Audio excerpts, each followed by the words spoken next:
Hello everyone. दोस्तों, अगर exam में हमसे पूछ लिया जाए कि कोई एक एल शेप की इनफाइनाइट लेंथ की कोई एक वायर है, इस वायर के कारण हमें किसी पॉइंट के ऊपर इलेक्ट्रिक फील्ड की वैल्यू फाइंड करनी है। यहाँ हमारा जो पॉइंट पी है उसकी वायर से डिस्टेंस हमें दे रखी है स्मॉल आर। तो दोस्तों, इस तरह की प्रॉब्लम को सोल्व करने के लिए हम इस वायर को तीन हिस्सों में बांट कर देखते हैं। हमारा जो पहला हिस्सा रहेगा वो ये है। हमारा जो सेकेंड हिस्सा है वो है ये वाला हिस्सा। जो थर्ड जो हिस्सा है उसके अंदर हम इस कर्व्ड पार्ट को देखते हैं। तो तीनों पार्ट के लिए अलग अलग हम इस पॉइंट पी के ऊपर इलेक्ट्रिक फील्ड की वैल्यू फाइंड करेंगे और बाद में हम इनको वेक्टर एडिशन कर देंगे, तो हमारे पास में नेट इलेक्ट्रिक फील्ड आ जाएगा। तो दोस्तों, हमारा जो फर्स्ट पार्ट है उसके लिए हमारा जो पॉइंट पी है उसकी स्थिति कुछ इस तरह से होगी, है ना। तो ये हमारे पास में कोई एक इनफाइनाइट लेंथ का कोई एक वायर है जिसके एक किनारे के ऊपर हमारा पॉइंट पी है वो मौजूद है।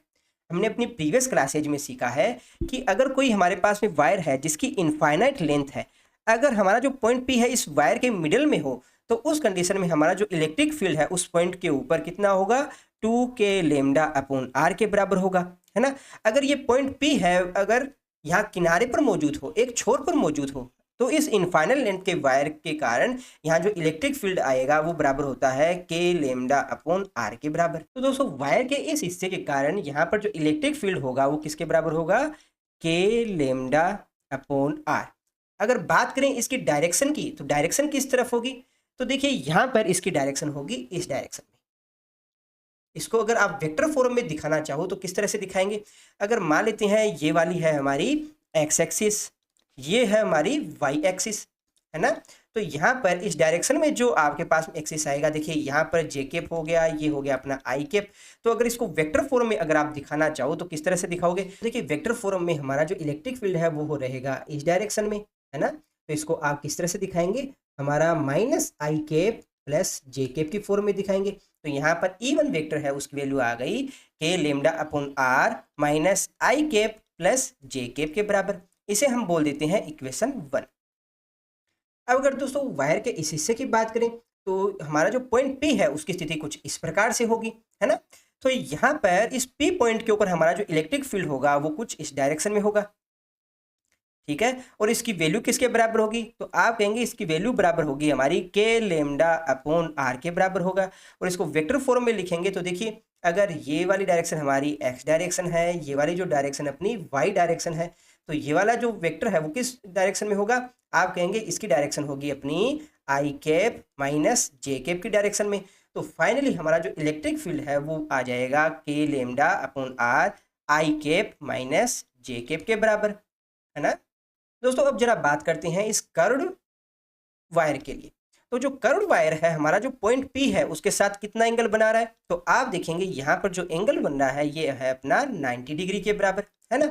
और हम सभी जानते हैं किसी भी कर्व्ड आर्क है उसके लिए हमारा जो इलेक्ट्रिक फील्ड है उसकी वैल्यू किसके बराबर होती है, E = अपना होता है 2k λ/r साइन θ/2। और यहाँ थीटा की वैल्यू कितनी है, 90 डिग्री है। तो यहाँ पर आप π/2 रखोगे तो यहाँ साइन π/4 बन जाएगा। एंड साइन π/4 की वैल्यू बराबर होती है 1/√2। तो इसको हटा के मैं डायरेक्ट 1/√2 लिखूंगा यहाँ पे। तो अपने पास में फाइनली जो इलेक्ट्रिक फील्ड है उसकी वैल्यू आ गई √2k λ/r। अब इसकी डायरेक्शन की बात करें तो डायरेक्शन हमारी रहेगी इस डायरेक्शन में। तो इसको अगर वेक्टर फॉर्म में देखें तो वेक्टर फॉर्म में क्या वैल्यू आएगी, देखिए ये हमारा है एक्स एक्सिस, ये है हमारा वाई एक्सिस। तो यहाँ पर इसकी डायरेक्शन आएगी आई कैप प्लस जे कैप आएगी। तो फाइनली अपने पास जो इलेक्ट्रिक फील्ड जो आया है √2k λ/r आई कैप प्लस जे कैप। अब दोस्तों 1 बाई 1 हमने तीनों हिस्सों के लिए इलेक्ट्रिक फील्ड है वो फाइंड कर लिया है। तो अब हमें इनका करना है वेक्टर एडिशन, ताकि हम जो रिजल्टेंट जो इलेक्ट्रिक फील्ड है वो बता पाएं। तो हमारा जो फर्स्ट हिस्सा है उसके लिए इलेक्ट्रिक फील्ड हमारा आया ये, सेकंड हिस्से के लिए इलेक्ट्रिक फील्ड अपना ये वैल्यू आता है, थर्ड हिस्से के लिए इलेक्ट्रिक फील्ड है ये। तो जो नेट इलेक्ट्रिक फील्ड है वो किसके बराबर होगा, आप कहेंगे E1 vector plus E2 vector plus E3 vector के बराबर होगा। तो इन तीनों को आपस में जोड़ते हैं तो अपने पास में नेट इलेक्ट्रिक फील्ड है वो किसके बराबर आएगा, तो देखिए यहाँ पर जोड़िए k λ/r, साथ में आएगा अपना माइनस आई कैप प्लस जे कैप प्लस यहाँ सेकंड जो पार्ट है उसके लिए आएगा k λ/r आई माइनस जे कैप प्लस अपना जो थर्ड पार्ट है उसके लिए आएगा √2k λ/r, साथ में आएगा अपना आई कैप प्लस जे कैप।